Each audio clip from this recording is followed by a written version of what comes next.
Afternoon everyone. నా పేరు అక్షర. నేను సిఎస్డిసిలో చదువుతున్నాను. ఈరోజు నేను క్యాన్సర్ గురించి అవగాహన వివరించడానికి ఇక్కడికి వచ్చాను. క్యాన్సర్ అంటే చాలామంది ఒక భయంకరమైన వ్యాధి అలా ఇలా అనుకుంటారు, కానీ అది రావడానికి ఎలాంటి రీజన్ అనేది ఉండదు. దాని గురించి భయపడడం కంటే దాని గురించి తెలుసుకొని మనం ఎలాంటి ప్రికాషన్స్ కానీ క్యూరింగ్ వాటి గురించి ఆలోచిస్తే క్యాన్సర్ బారి నుండి బయటపడవచ్చు.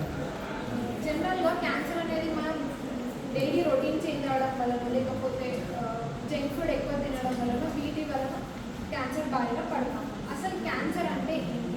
మన పుట్టుక స్టార్ట్ అయిందే ఒక కణంతో. ఆ కణాల విభజన అనేది సరిగ్గా లేకపోతే క్యాన్సర్ కణాలు పుట్టుకొస్తాయి. ఇలాంటి క్యాన్సర్ కణాలు పుట్టుకొచ్చాక ఇవన్నీ సమూహంగా ఒక గ్రూప్ లాగా ఫామ్ అవుతాయి. దాన్ని మనం ట్యూమర్ అని అంటాము. ఈ ట్యూమర్స్ మనం సర్జరీ ద్వారా రేడియోథెరపీ, కీమోథెరపీ ఇలాంటి అడ్వాన్స్ టెక్నాలజీస్తోని మనం వీటిని తొలగించవచ్చు.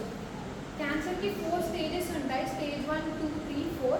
ఈ 4 స్టేజెస్లో మనం మొదటి స్టేజెస్లో క్యాన్సర్ని గుర్తించడం చాలా కష్టం. చివరి స్టేజెస్లోనే క్యాన్సర్ వల్ల మనకి సిమ్టమ్స్ అనేవి తెలుస్తాయి. మనకి mouth cancer, lung cancer, blood cancer, intestine cancer ఇలా 100 రకాల క్యాన్సర్లు ఉన్నాయి. గత 30 ఏళ్ల క్రితం నుండి 79% ఆఫ్ క్యాన్సర్ వల్ల చనిపోవడం అనేది జరుగుతుంది.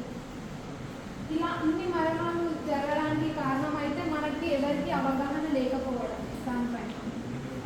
క్యాన్సర్ గురించి మనకి కొన్ని సిమ్టమ్స్ చెప్తాను.